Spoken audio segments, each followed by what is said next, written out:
अकल्पाविष्य व्हावे तया कुळा, माझी आस कळा हरीच्या दासा. कल्पनेची बाधा न हो कोणे काळी, ही संत मंडळी सुखी असो.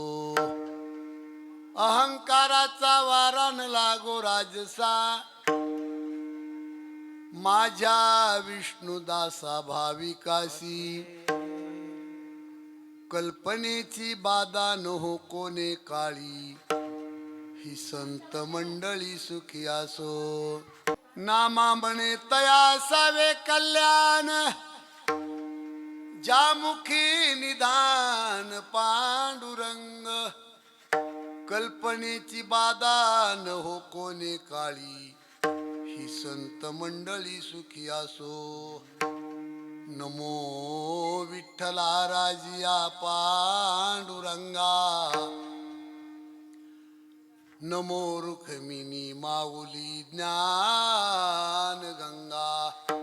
नमो पुंडलिका नमो चंद्रभागा, नमस्कार माझा रुक्मिणी पांडुरंगा. पांडुरंगा करू प्रथम नमन, पांडुरंगा करू प्रथम नमन, पांडुरंगा करू प्रथम नमन, पांडुरंगा करू प्रथम नमन. दुसरे चरण संताचिया, दुसरे चरण संताचिया, दुसरे चरण संताचिया. त्यांच्या कृपादान कथेचा, कथेचा विस्तार, कृपादान कथेचा, कथेचा विस्तार. बाबाजी सद्गुरुदास तुका, बाबाजी सद्गुरुदास तुका, बाबाजी सद्गुरुदास तुका. ओम नमो ज्ञानेश्वरा करुणा करा दयाळा, तुमचा अनुग्रह लादलो पावन झालो चराचरी. मी कला कुसरी काहीच नेनो, बोलतो वचन्याती भाविका. तुमचा अनुग्रह लादलो पावन झालो चराचरी. जय हनुमान ज्ञान गुण सागर, जय कपीश तिहु लोक उजागर. रामदूत अतुलित बलधामा, अंजनी पुत्र पवन सुत नामा. महावीर विक्रम कुमति निवास कुमति के. जय सिया राम बोलो, जय सिया राम, जय सिया राम बोलो, जय सिया राम.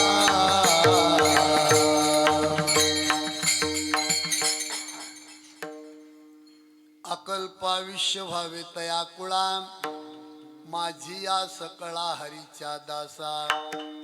कल्पनेची बाधा न हो कोणे काळी, ही संत मंडळी सुखी असो. प्रस्तुत प्रसंगी सेवेकरता निवडलेला अभंग अखिल कोट ब्रह्मांड नायक पांडुरंग परमात्म्याचे लाडके भक्त, ज्यांना विश्वसंत ही पदवी बहाल झाली, असे थोर पांडुरंगाचे लाडके भक्त नामदेव महाराज यांचा हा अभंग आहे. आणि या अभंगामध्ये तुमच्या आमच्या वारकऱ्यासाठी पांडुरंगाकडे मागणं केलं. या अभंगात चार प्रकारचं मागणं आहे. पहिल्या चरणामध्ये नामदेव महाराज म्हणले, पांडुरंगा, हे वारी करीत आलेले जे तुझे भाविक आहेत, भगवी पताक खांद्यावर घेऊन 500-500 किलोमीटरहून तुझं भजन करीत आले, यांच्या कुळाचं आयुष्य वाढवा. ते पताक घेऊन आलेला जो भक्त आहे त्याचं आयुष्य वाढवा असं नाही. ज्या कुळात जो तो जन्माला आला त्या कुळाचं आयुष्य वाढव.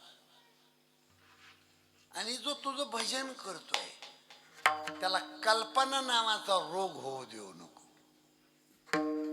नंबर 3, जो खानदानी तुझा वैष्णव आहे त्याला अहंकार येऊ देऊ नको, गर्व येऊ देऊ नको. आणि अखंड ज्या घरामध्ये पांडुरंगा तुझं भजन आहे, सेवा चालू आहे, त्या घराचं अखंड कल्याण कर. नामामने तया असावे कल्याण, ज्या मुखी निधान पांडुरंग. कल्पनेची बाधा न हो कोणे काळी, ही संत मंडळी सुखी असो. सेवेला सुरुवात करण्यापूर्वी थोडासा परिहार. राम जन्माच्या पर्व काळावर आणि हनुमान जन्माच्या पर्व काळावर अतिशय चांगल्या काळामध्ये या सप्ताहाचं आयोजन अनेक वर्षापासून अनेक संतांच्या पदस्पर्शाने पावन झालेल्या या पिंपळवाड नगरीमध्ये गोड असं सप्ताहाचं नियोजन आहे. थोडं निसर्गामुळे बाहेरचा सप्ताह मध्ये आला, त्याच्याबद्दल नाराज व्हायचं कारण नसते. आणि या गोड अखंड हरिनाम सप्ताहामध्ये हा म्हणजे नांदगाव, चाळीसगाव हाच तालुका नाही तर सबंध महाराष्ट्र ज्यांना ओळखतो. अतिशय गोड ज्यांचा मृदंग वाजतो, अतिशोक्ती वाजवताना कधी नसते. मला वाटते 15 वर्षापासून आपला परिचय असं.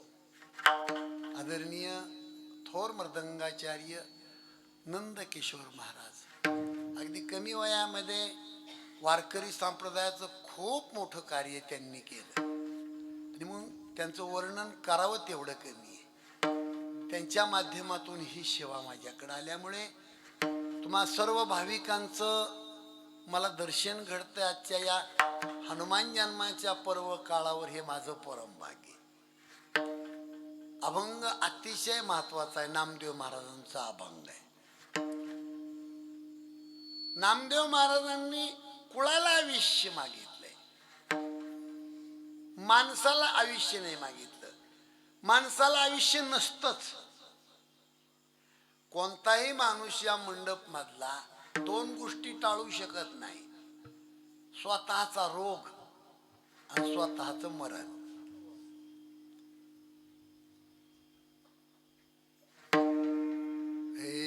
जरा मरण यातून सुटला, जरा म्हणजे रोग, जरा मरण यातून सुटला, कोण प्राणी जात दुःख मुक्त जगला का रे कुणी जीवनात. वियोगार्थ मिलन होते नेम हा जगाचा, पराधीन आहे जगती पुत्र मानवाचा, दोष ना कुणाचा.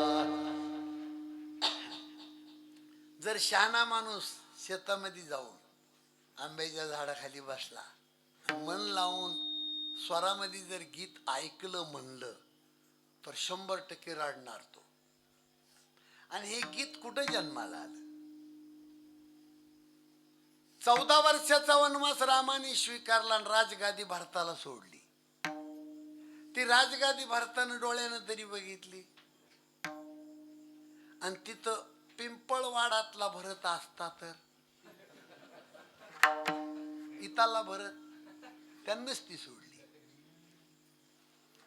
चित्रकूटावर जाऊन रामाच्या मानावर मान टाकून ढोरासारखे भरतजी रडले. रामायणात बंधू प्रेम शिकवलं. अंगावर कपडा नाही, पाण्याचा घोट तोंडात नाही, अन्नाला स्पर्श नाही, पायात चप्पल नाही. आणि कवटाळून रामाला रडले भरतजी. आणि भरताच्या मुखातले उद्गार आहे, दादा कैकई सारखी पापी बाई पुन्हा या पृथ्वी तलावर दुसरी नाही, महापापी आहे कैकई. भरत म्हणले, राम म्हणले, भरत कैकई जर पापी आहे तर तुझ्यासारखा संत तिच्या पोटी कसा जन्माला आला? अरे कशी कैकई पापी? भरतजी म्हणले दादा 14 वर्षे झाडाचा पाला खाण्याची वेळ येते तुमच्यावर, हे पाप कैकेयीने केलंय. राम म्हणले नाही, 14 वर्षे झाडाचा पाला खाण्याची वेळ माझ्यावर येते, हा दोष कैकेयीचा आपल्या बाबाचा नसून माझ्या प्रारब्धाचा आहे.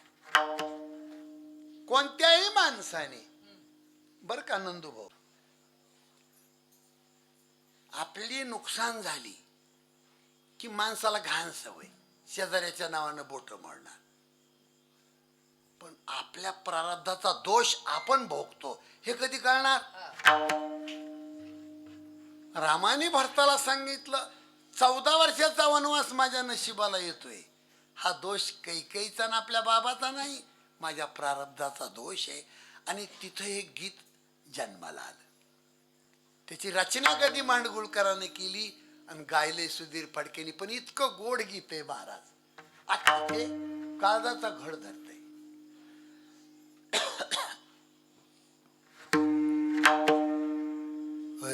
दैव जात दुखे भरता, दोष ना कुणाचा, पराधीन आहे जगती पुत्र मानवाचा, दोष ना कुणाचा. माय कैकेयी ना दोषी, नाही दोषी तात, राज्य त्याग कानन यात्रा, असे सर्व जात. खेळ चाललासे माझ्या पूर्वसंचिताचा, पराधीन आहे जगती पुत्र मानवाचा, दोष ना कुणाचा. जीवासवे जन्मे मृत्यू,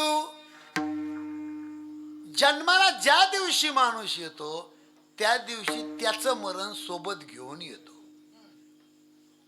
हरेक माणसाने शहाणपणानं जगलं पाहिजे. आपलं मरण आपल्या बगलात असतंय.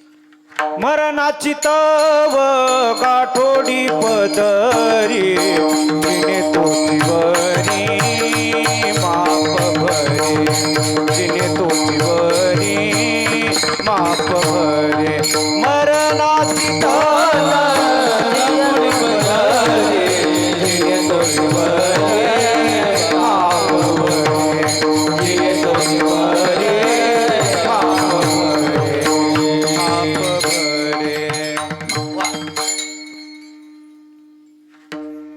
जीवासवे जन्मे मृत्यू, जोड जन्म जात, दिसे भासते ते सर्व विश्वनाशिवंत. काय शोक करिसी वेड्या स्वप्नीच्या फळाचा, पराधीन आहे जगती पुत्र मानवाचा, दोष ना कुणाचा. दोन ओंडक्याची होते सागरात भेट, ओंडके म्हणजे नवरा बायको, लाकडाचे नाही. नवरा बायकोला ओंडक्याची उपमा दिली. काय घरामध्ये देखणी बाई देखणानं वर देव, आनंद असतो. पण कधीतरी माणसाला थोडस भान पाहिजे मावल्या हो. कितीही देखणा नवरा असू द्या, कितीही बाई देखणी असू द्या, एक दिवस पक्का आहे की बाई तरी त्याची साथ सोडून जाणार, नाहीतर मालक तरी बाईची साथ सोडून जाणार, हे अगदी पक्काही आहे. म्हणून दोन ओंडक्याची होते सागरात भेट, एक लाट तोडी दोघा पुन्हा नाही गाठ. क्षणिक तेवी आहे बाळा मेळ मानसाचा, पराधीन आहे जगती पुत्र मानवाचा, दोष ना कुणाचा. मी कशामुळे इकडे गेलोय? जरा मरण यातून सुटला. जरा म्हणजे रोग. जगामध्ये जेवढे रोग जन्माला आले त्या रोगाला राहण्याचं घर माणसाचं शरीर आहे. रोग कुठं थांबतो? शरीर दुःखाचे कोठारे, शरीर रोगाचे भांडार, शरीर दुर्गंधीची तार, नाही पवित्र शरीराचे. शरीर रोगाचे भांडण, शरीर दुर्गंधीचे तार, नाही अपवित्र शरीराईसे. म्हणून जरा मरण यातून सुटला कोण प्राणी जात, दुःख मुक्त जगला का रे कुणी जीवनात. तुम्हाला माझी विनंती आहे, श्रीमंत असेल माणूस नाही तर गरीब असेल, पण 8 दिवस सुखाचे आणि 8 दिवस दुःखाचे हर एक माणसाच्या जीवनात आहे. तो पैशावर झोपणारा असू द्या, आणि पैशावर झोपणाऱ्या इतका दुःखीन दलिंदर माणूस तो दुसरा नाहीच.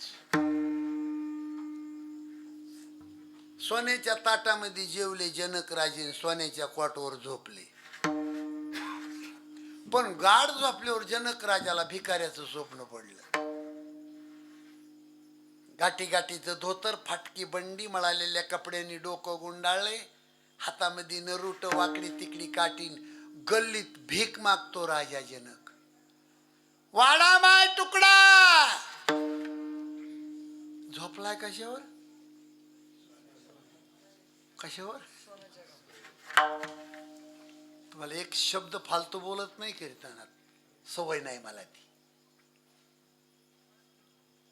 माझा प्रश्न आहे तुम्हाला, आपण घरातली माणसं नंदूभाऊ, महाराज पण नाही मला मानायचं नाही, सोन्याच्या क्वाटवर झोपणाऱ्या माणसाला भिकाऱ्याचं स्वप्न का पाडावा? काय उत्तर का आहे तुमच्याकडं? थोडं बरोबर आले पण घसरले. सोन्याच्या क्वाटवर झोपणाऱ्या माणसाला भिकाऱ्याचं स्वप्न का? एकच उत्तर आहे, कितीही देवानं दिलं तरी मन ज्याचं भरत नाही त्याच्या इतका भिकारी माणूस नाही. हे त्याचं उत्तर. आणि रडतच उठले राजे जनक. डोळ्याला पाणी कुठे? स्वप्नात रडणाऱ्या माणसाच्या डोळ्याला पाणी नसते. पण ताप झाला, अष्टप्रधान बोलून घेतले आणि त्यांच्या समोर प्रश्न मांडला. सोन्याच्या ताटात जेवलो, सोन्याच्या क्वाटवर झोपलो, पण गाढ झोपल्यावर भिकाऱ्याचं स्वप्न पडलं, गल्लीत भीक मागतो. मग गल्लीतला भीक मागणारा राजा जनक खरा, काही सोन्याची क्वाटन ह्यो राजा खरा?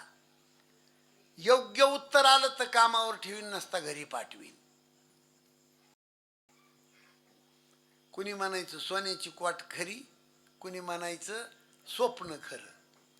7 प्रधान घरी गेले, कामावून खाली, पण 8वा प्रधान घरी येऊन निघणार आपल्या मुलाला म्हणतो, बाळा राजाचा प्रश्न कठीण आहे, उत्तर काय देऊ?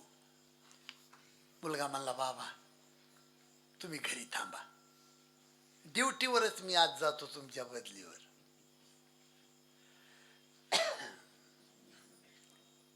जनक राजाच्या दरबारामध्ये मुलगा येतो, त्याचं नाव आहे अष्टवक्र.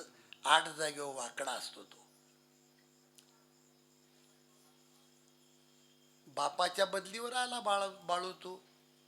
प्रश्न माझा कठीण आहे. बोला महाराज, उत्तर देण्यासारखं असेल तर देऊ शकतो, नाही तर नोकरी सोडू शकतो. 2च मुद्दे आहेत. बोला महाराज बोला. अरे सोन्याच्या ताटात जेवलो, सोन्याच्या क्वाटवर झोपलो, स्वप्न भिकाऱ्याचं पडलं. स्वप्नातला भिकारी खरा का सोन्याची क्वाट खरी? मला याचं उत्तर पाहिजे. त्या मुलानं राजाला पहिली एक शिवी दिली. महाराज, हे राजा, जग तुला ज्ञानी म्हणतंय, पण मला वाटतंय तुझ्यासारखा मूर्ख माणूस जगात नाही. मूर्ख ही शिवी आहे. आपली शिवी ग्रंथात लिहिण्यासारखी नसती या.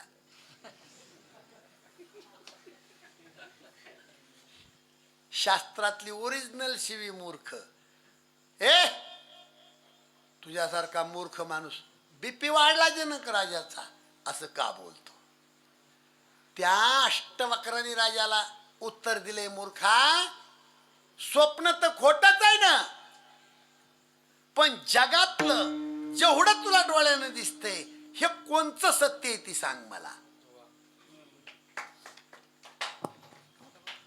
कोणाचं घर जिवंत राहणार या जगात? कोणाची बायको नवरा कुणाची लेकरं जागणार? कोण राहिले पूर्वीच्या काळातलं? जेवढं डोळ्यानं तुम्हाला मृत्यू लोकांमध्ये दिसतंय याचा नाश आहे, आणि जे डोळ्यानं दिसत नाही त्याचा नाश नाही, आणि त्याच्यावर आधारित हे जग चालतंय. जे डोळ्यानं दिसत नाही ते सत्य आहे, जे दिसतंय ते असत्य आहे. मराठी कळाली तुम्हाला?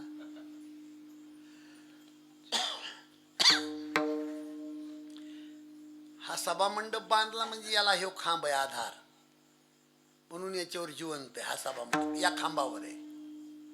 आकाशाला कशाचा खांब आहे? बोला नो, आकाशाला खांब कशाचा आहे?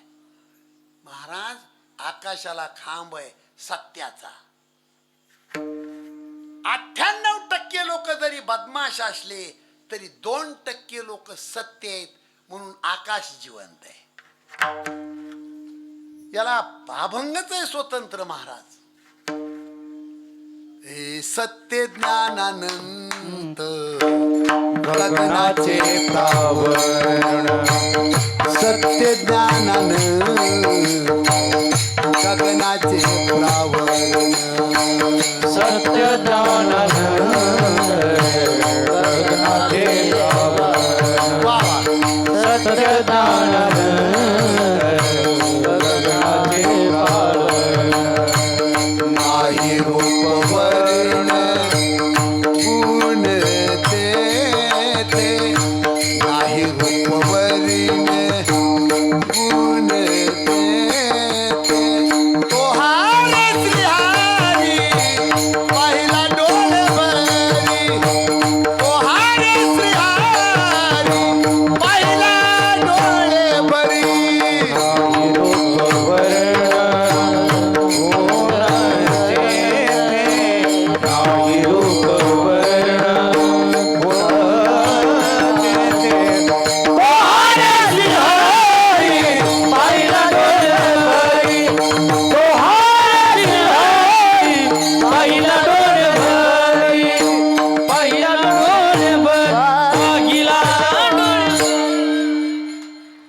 फुटत फुटत बरचशी फूट लांब गेले आपलं. अभंग बाजूला राहायला लागला. मी सांगत होतो तुम्हाला की जगामध्ये माणसाला आयुष्य नाही, माणसाच्या जातीला रोग आणि मरण नाही चुकविता येत. कसं माणसाला आयुष्य? मग वारकऱ्यासाठी नामदेव महाराजांनी माणसाला आयुष्य नाही मागितलं, कुळाला आयुष्य मागितलंय. अभंगाचं पहिलं चरण. अकल्प आयुष आवेत या कुडा. जय हो. अकल्प आयुष आवेत या कुडा.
आयुष्य कोणत्या कुळाचं वाढतं?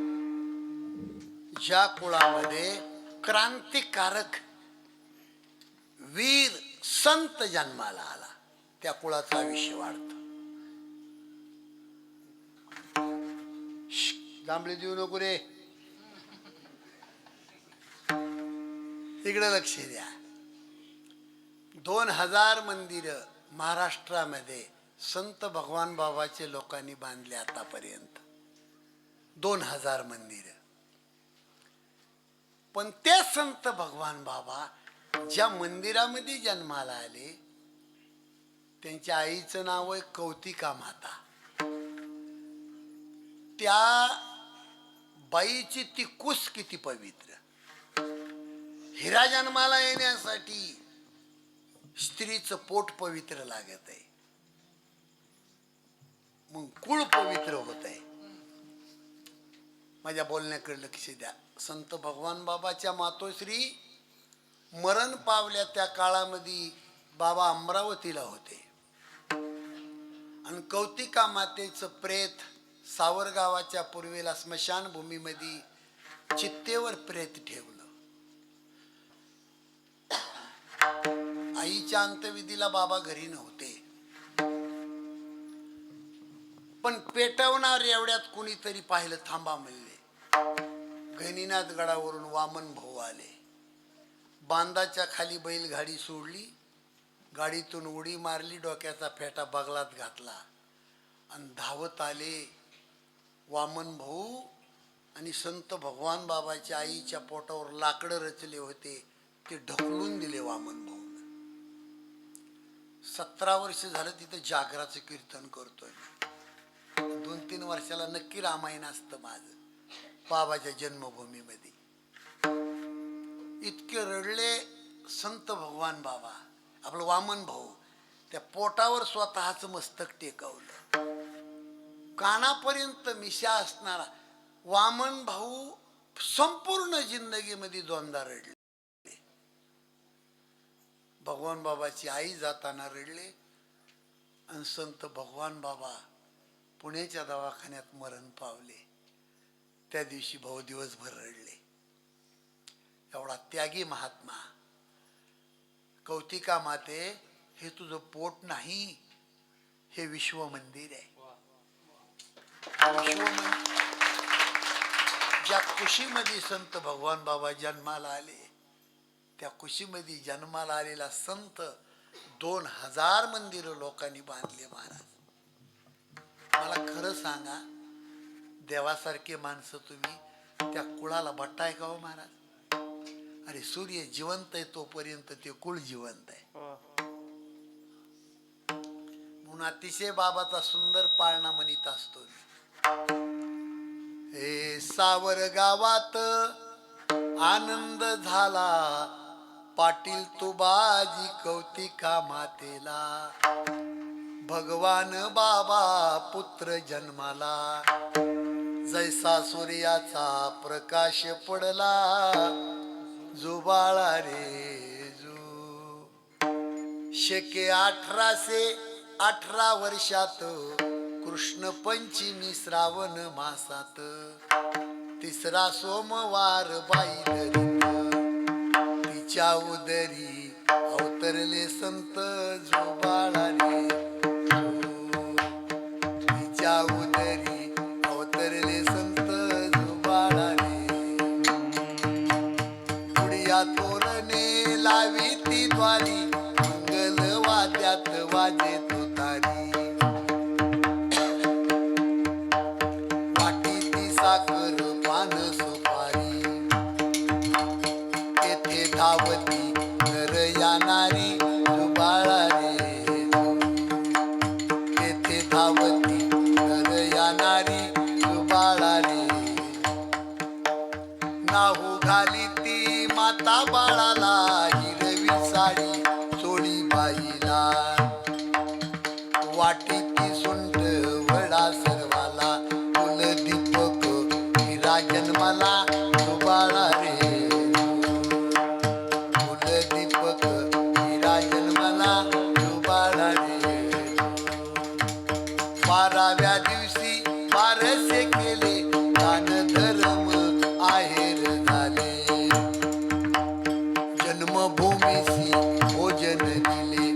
आबाजी आईसे नाव ठेविले जुबाळा रे, आबाजी आईसे नाव ठेविले जुबाळा रे. सोन्याची सरी बाळा घालिती, बाई पैंजण वाळे वाजती, कर दुडा आन मुद्रिका हाती, अंगी रेशमी जरीची झळकती जुबाळा रे,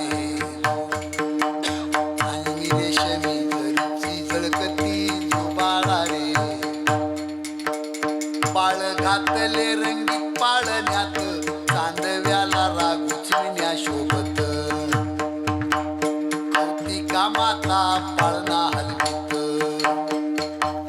ज्योतिषे बाळाचे भविष्य सांगत जुबाळा रे, ज्योतिषे बाळाचे भविष्य सांगत जुबाळा रे.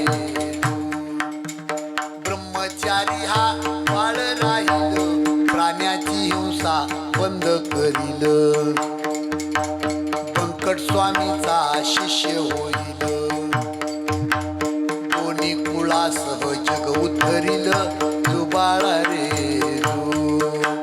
दोन्ही कुळासह जग उद्धरिल जुबाळा रे. शेडा लावणी तुतारी वाजती, बालदार चोपदार संगे चालती, भगवान बाबा कीर्तन सांगती, रूप पाहता नेत्र दीपती जुबाळा रे, रूप.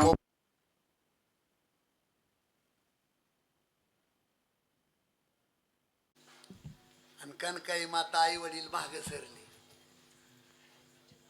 देवाने त्या बाईचा चेहरा पाहिला. आई, काही तुझी इच्छा असेल तर माग. नंदू भाऊ इकडे लक्ष द्या. पांडुरंग परमात्मा जगाचा बाप म्हणतो कनकाई मातेला, आई तुला काही पाहिजे असेल तर माग ना. अहो, कनकाई माता तुकाराम महाराजाची आई म्हणली, देवा आम्हाला भिकारी समजू नको तू. काय ताकद आहे ह्या शब्दाची महाराज. भिकारी म्हणून भीक मागायला तुझ्या दारात येत नाहीत आम्ही. तुलाच काय पाहिजे असेल तर माग, देण्यासाठी समर्थ आहे मी. कनकाई माता देवाला बोलते, गाभारला देव आणि खाली मान घातली. एवढं कर्ज होतं तुकाराम महाराजाच्या घराचं देवाच्या डोक्यावर. खाली मान घालतो, ढासा ढासा देव रडतो, आणि वर वर मान केली. आई देणार मला तू, देवा मागशील ते देते. आणि काय पाहिजे तुला सांग. बाई म्हणती देवाला, देवानं मागितलंय मावश्या हो आई, फक्त तुझं पोट 9 महिने 9 दिवस मला पाहिजे. मला फक्त आराम करायचा आहे तुझ्या पवित्र पोटामध्ये 9 महिने 9 दिवस. वचन दिलं कनकाई मातेनं, आणि तिच्या पोटात जगाचा बाप 9 महिने 9 दिवस थांबला. जगद्गुरु तुकाराम महाराजाच्या रूपाने जगात जन्माला आला.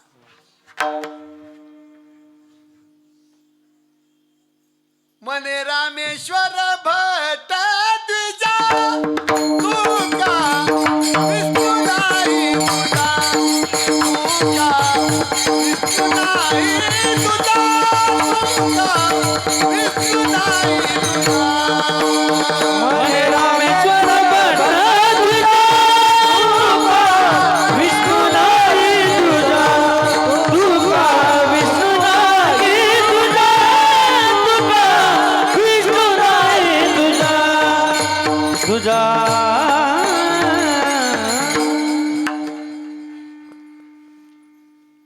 तुकाराम महाराज जगात जेवढे संत जन्माला आले आतापर्यंत, हे जग पैदा झाल्यापासून जगाचा शेवट होईपर्यंत जेवढे संत जन्माला आले तेवढे संत एका पारड्यात टाकायचे, आणि फक्त जगद्गुरु तुकाराम महाराज एका पारड्यात टाकायचे. तेच पारड जड भरत आहे.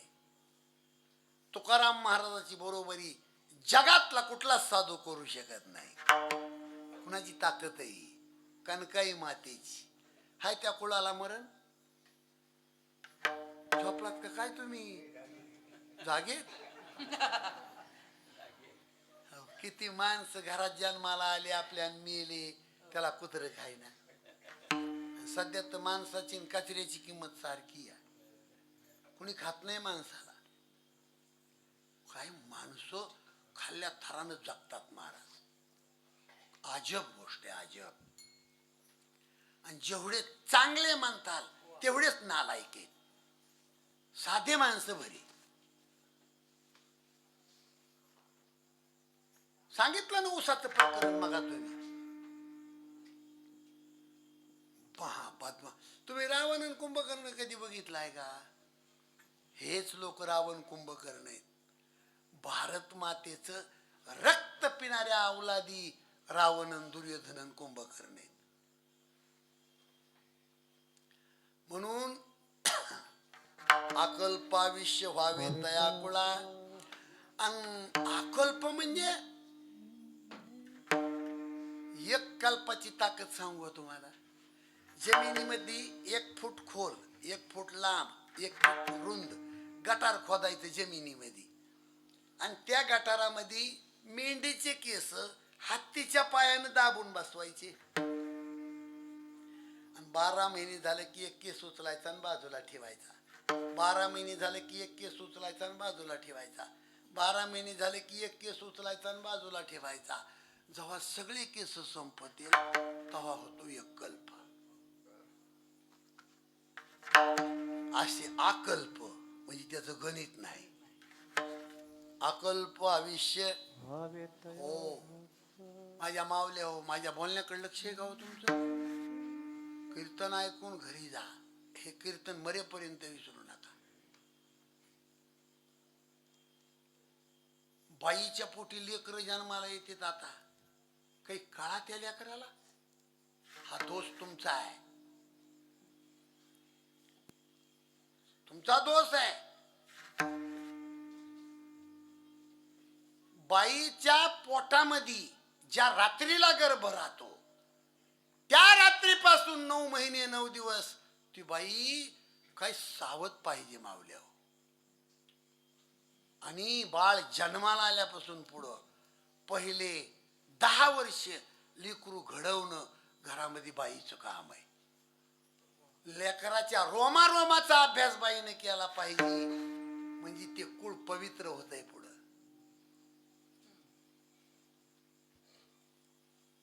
नाही तर पहिलीच्या वर्गात लेकराने पेन्सिल चोरली. हसू नका. आणि घरी येऊन कसं करतं, आई मी पेन्सिल चोरून आणली. आई कशी करते?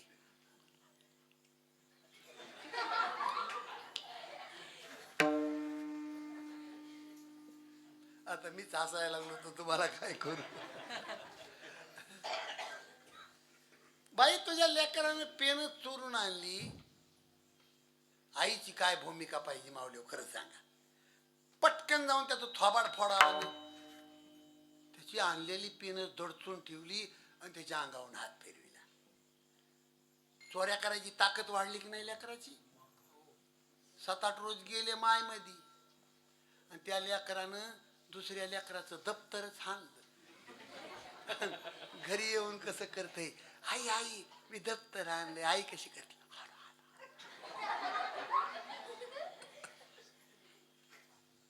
तुम्हाला प्रॅक्टिकल करून दाखवायला लागलोय.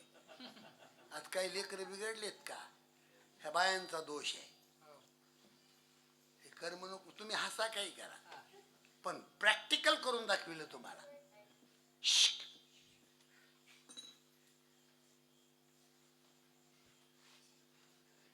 अहो पुढच्या महिन्यात त्या पोरानं मास्तराचा मोबाईलच हाणला काय बघा.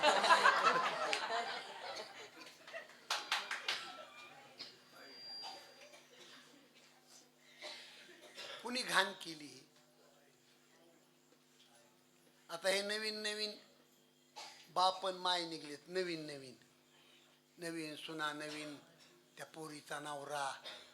एवढं एवढं लिकूर होतं त्यांना उंदराच्या पिल्यावणी.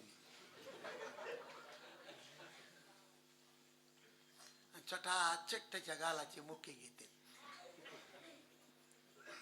जी मायन जो बाप लेकराच्या गालाचे मुके घेतो त्या बाळाचा एक नंबरचा दुश्मन आहे तो. तुम्हाला काय म्हणायचंय ती मला एकट्याला अर्धा डझन लेकर आहेत. मला लेकराची किळस नाही पण लेकराला वळणच लागलं पाहिजे.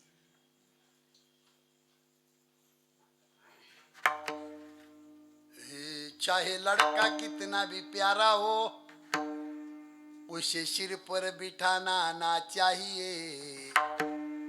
जिस घर पर आदर मान नहीं उस घर पर जाना ना चाहिए. घर में आदर मान नहीं उस घर में जाना ना चाहिए. जिस घर में आदर ना हो उस घर में जाना ना चाहिए. चाहे लड़की कितनी भी प्यारी हो उसे घर घर घुमाना ना चाहिए. जिस घर पर आदर मान नहीं उस घर पर जाना ना चाहिए. कुळाचं आयुष्य वाढण्यासाठी संतती चांगली पाहिजे. आता इथं कीर्तन करतोय मी. इथं माझी आई वारली त्याला 22 वर्ष झालं. वडील वारले त्याला 14 वर्ष झालं.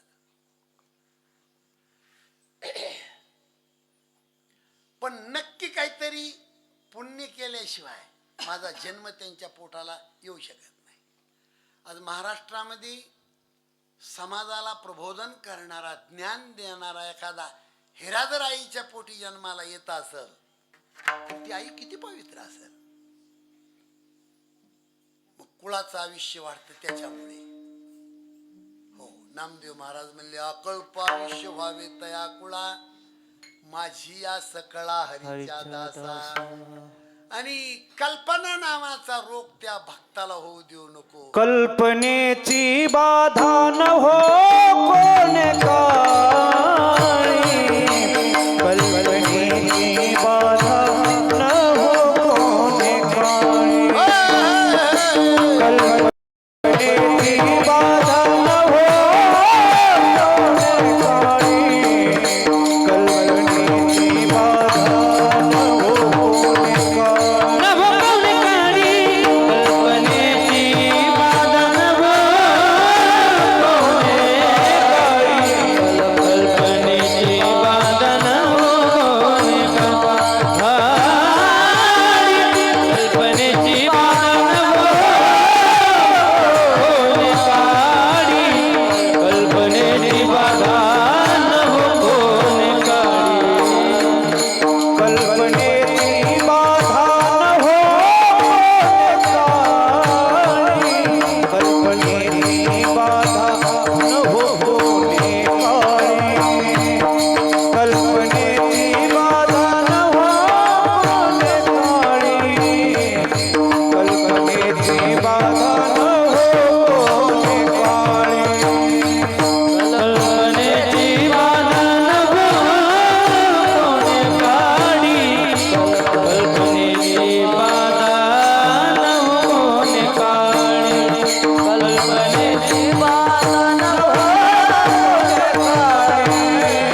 सारखा रोग बरा होऊ शकतो.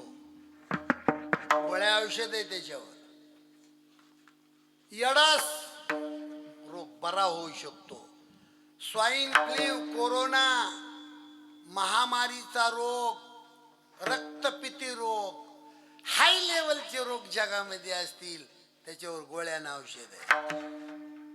पण कल्पना नावाचा रोग जर एखाद्या माणसाला झाला त्याला औषध गोळी नाही जगात. माझ्या बोलण्याकडे लक्ष द्या. सगळ्यात वाईट माणूस आहे जो कल्पना नावाचा गोळा करून ठेवतो. खतरनाक शत्रू आहे जगातला कल्पना नावाचा रोग. कैदखान्यामध्ये कैद्याला पोलीस अधिकाऱ्यांनी सांगितलं, उद्या सकाळी 10 वाजता तुमचे हातपाय बांधले जाणार, डोळे बांधले जाणार. जेलमध्ये अधिकाऱ्यांनी सांगितलं त्या कैद्याला, तुमचे हातपाय डोळे बांधले जाणार आणि उद्या सकाळी 10 वाजता गुडघ्याच्या खालून कोब्रा जातीचा साप तुम्हाला आम्ही ढसवणार, त्याच्यात तुमचा मृत्यू. दुसऱ्या दिवशी सकाळी 10 वाजता जेलच्या बाहेर घेतला तो माणूस. त्याचे हातपाय बांधले, डोळे बांधले आणि गुडघ्याच्या खालून त्याच्या पायाला टाचणी टोचवली. ते पटकन मेलं. कशाने मेलं? कसाप चावला होता. एवढा कल्पना नावाचा रोग वाईट आहे. एवढ्यावर थांबत नाही हा दृष्टांत.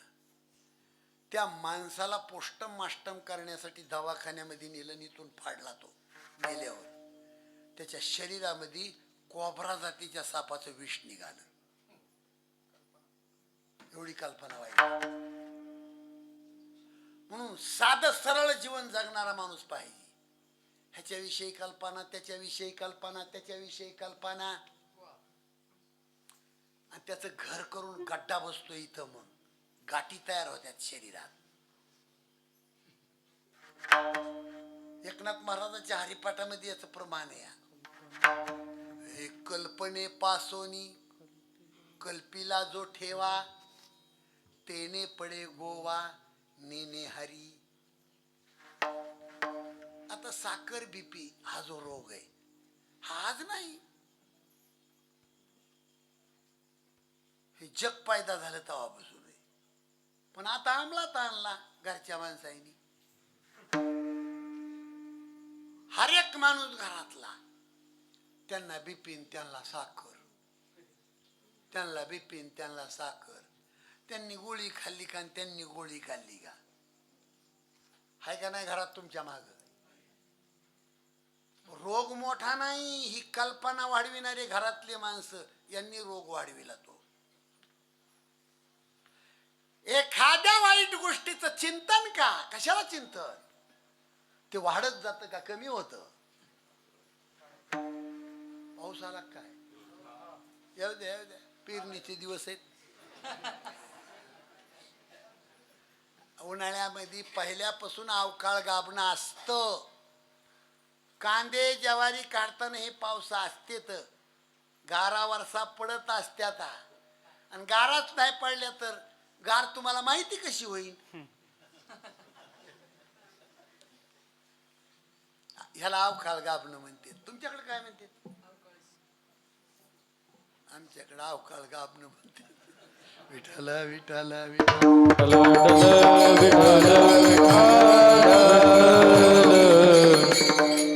आणि त्या कल्पना नावाचा रोग होऊ देऊ नको. नामदेव महाराज म्हणले, कल्पनेची बाधा न हो कोणे काळी, ही संत मंडळी सुखी असो.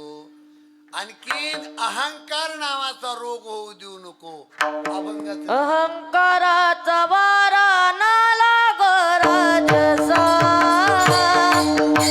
अहंकाराचा वारा ना लागो राजसा.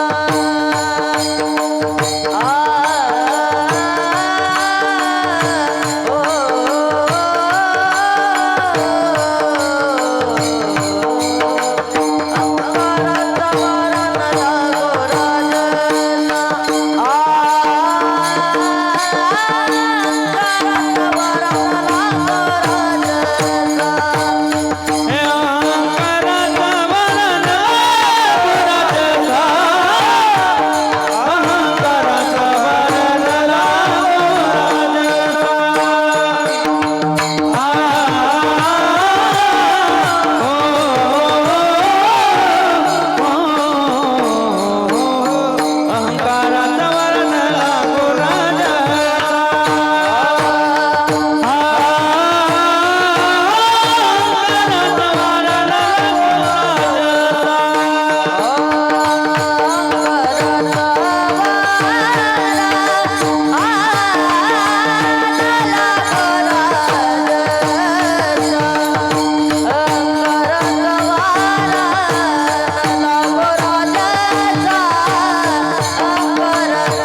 घ्या थोडे आवटाळा निघेल घ्या म्हणजे आता विठोबा रखुमाई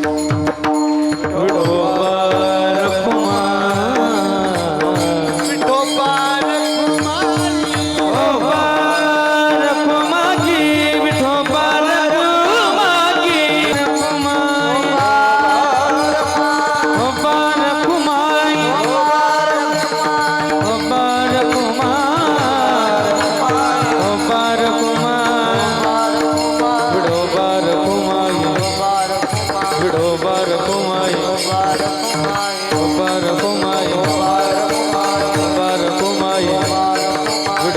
रखुमाई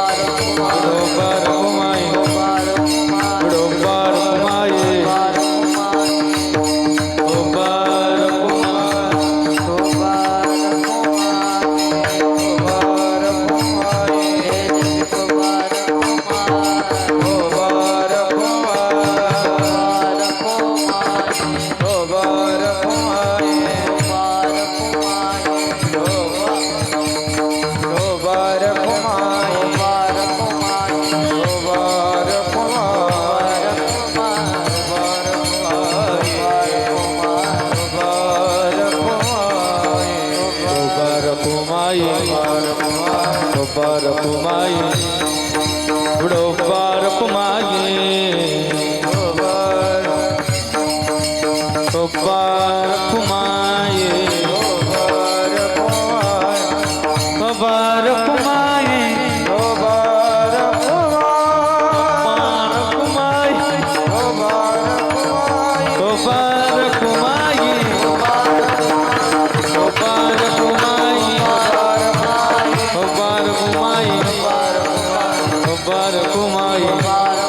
विठोबा रखुमाई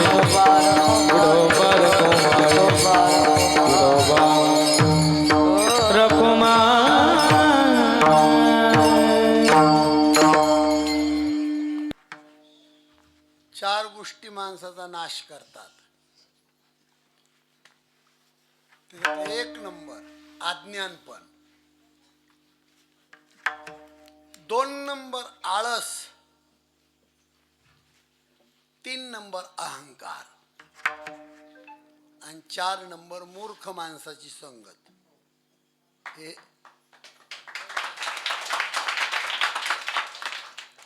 म्हाताऱ्या माणसांनी लक्षात ठेवण्यापेक्षा हे पोरं तुम्ही टाळ्या वाजविणारे मरेपर्यंत विसरू नका. माणसाचा संसार उद्ध्वस्त करत अज्ञानपण. ठेवा खाली आता.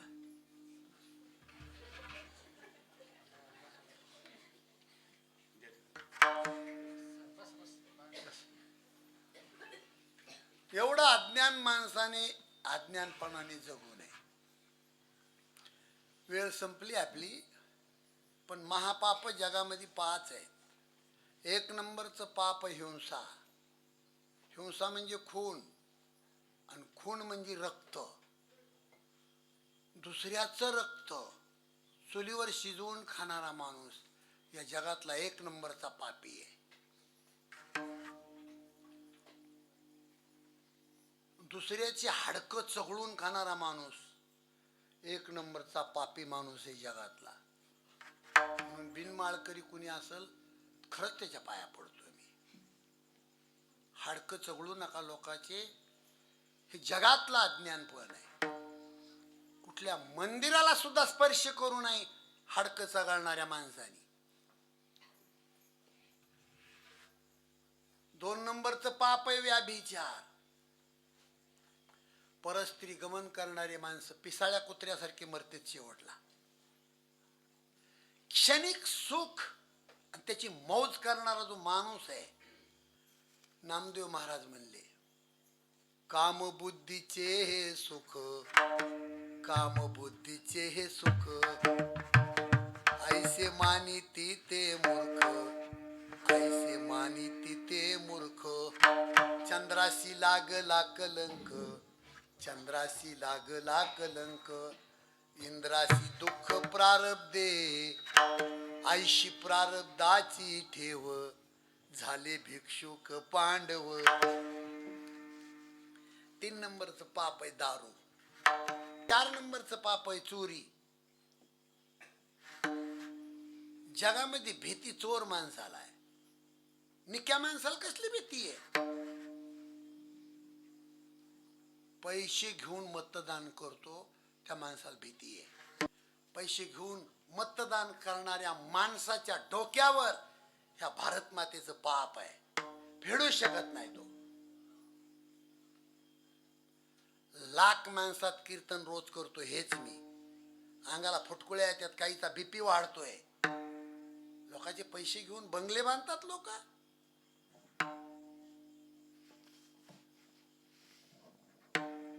शास्त्र सांगते हे जगातलं 4 नंबरचं पाप आहे.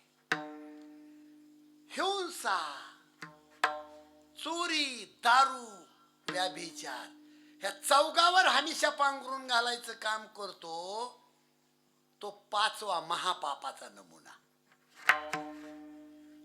ह्या 4 माणसाला अनुमोदन देतो ना गावाच्या यशीमध्ये, आत्ते नालायक तरी 100 माणसामध्ये त्याला म्हणतो नाही तेच चांगले. 5वा महापापाचा नमुना. हे जीवन जगण्याची अज्ञानपणाची पद्धत आहे.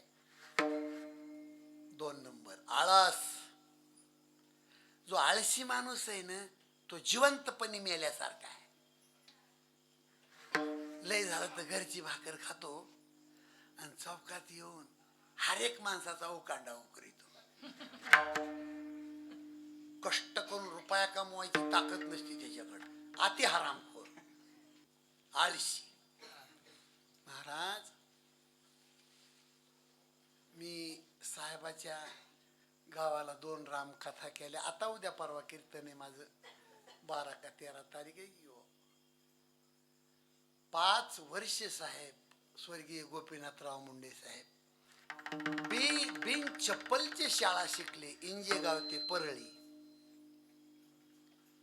ज्या मुलाच्या पायामध्ये लहानपणी चप्पल नाही तो माणूस भारताचा कॅबिनेट मंत्री होतो. काय त्रास झाला असेल हो त्या माणसाला, काय संघर्ष. झोप कसली, 37 वर्ष झोप. म्हणून ते पोरांना ऐकण्याची इच्छा असते. मी गीत म्हणतो हमेशा युट्यूबवर.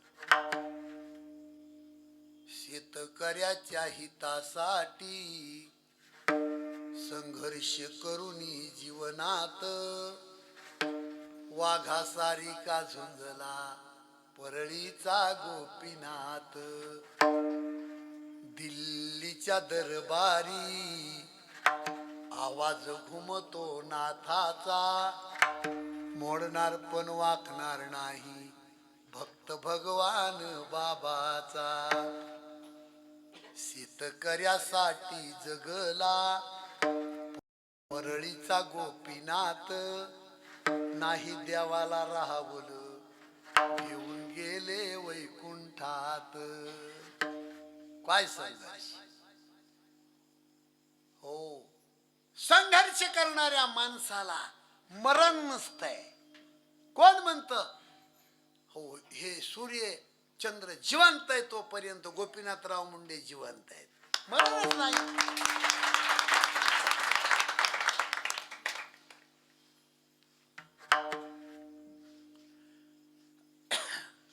काय सांगत होतो तुम्हाला मी, आळस. आणि 4 नंबरचं सांगतो, मूर्खाची संगत. हे चुकीच्या माणसाची संगत नको. चांगल्या माणसाचे कपडे धुवा, त्याचं घर सारवा, भांडे धुवा, चांगल्या माणसाची सेवा करा, चांगलंच होईल तुमचं. संगत करना बड़ों की, बढ़त बढ़त बढ़ जाए ओ गज के माथा आजा बैठे, मन माने सो फल खाए कबीरा, मन माने सो फल खाए. संगत करना बड़ों की बढ़त बढ़त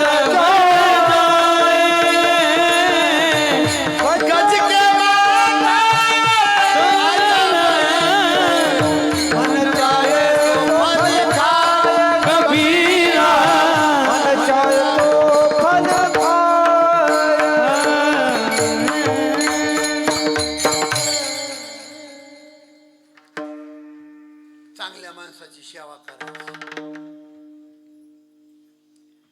आणि खराब बाई असू गडी असू, जिथून गेली का खराब बाई खराब गडी, तो रस्ता 24 तास ओलांडायचा नाही. मला वाटतं मराठी कळत नाही. कळती ए मांडी घाल ना.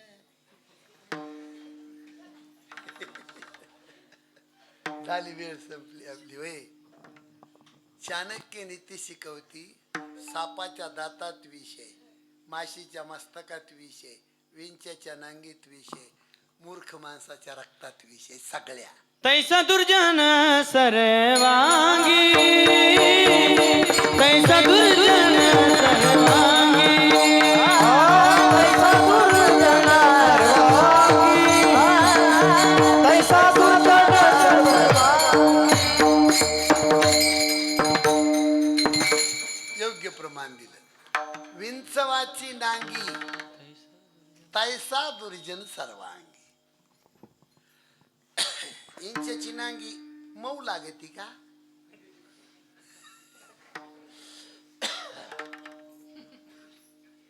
आणि नंदूभाऊ, महत्वाचा मुद्दा आहे आपल्यासाठी. आपल्यासाठी अहंकार. अहंकार माणसाचं पतन करतो महाराज. कधी म्हणायचं नाही कोणत्या माणसानं मी लय मोठा आहे.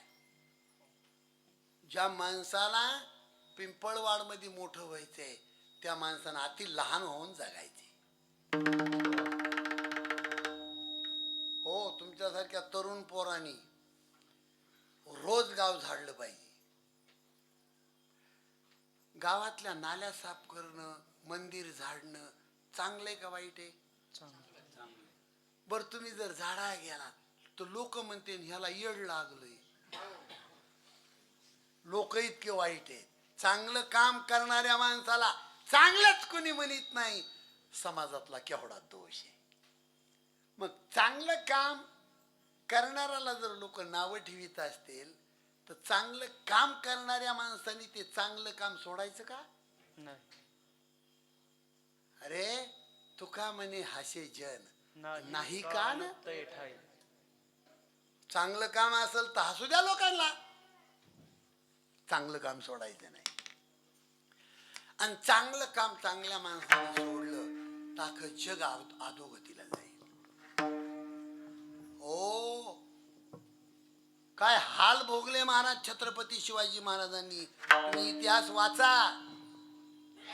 हे राजकारणामध्ये आपापली पोळी भाजून घेण्यासाठी राजकारणातल्या लोकांनी जाती जातीचं भांडण लावलंय. मराठा समाजाच्या माणसांनी कधी संत भगवान बाबाला नावं ठेवू नये. वंजारीच्या कोणत्याही माणसाने छत्रपती शिवाजी महाराजांना नावं ठेवू नये. आज मंदिरावर कळसन बाईच्या कपाळाला कुंकू दिसतंय. ही क्रांती जगात फक्त छत्रपती शिवाजी महाराजांनी.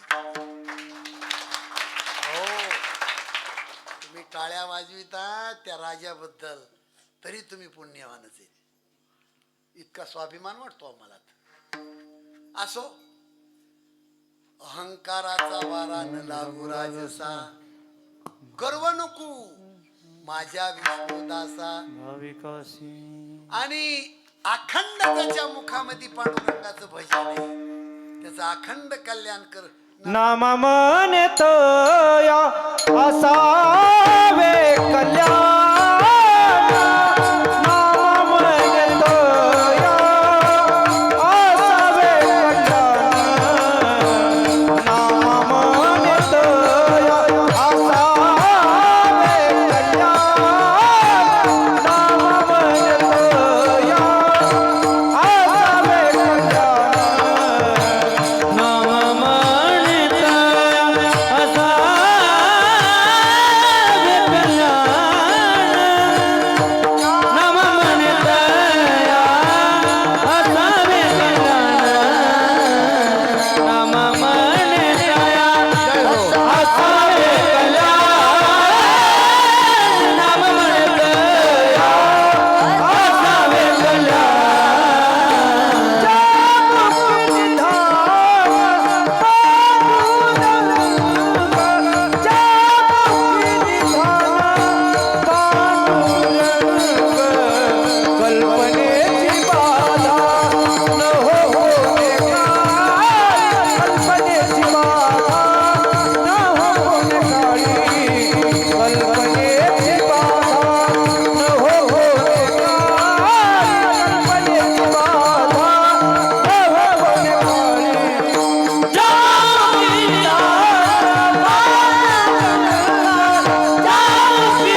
फाईल पांडुरंगाकडे मांडली आहे. एकच मिनिटाचा मुद्दा आहे बरं का, संपला आपला विषय, संपला. वरी वगैरे काय नामदेव महाराजाचा अधिकार असं नाही. नाही, आपलं घरानं देवाकडं निघून भांडायचा अधिकार.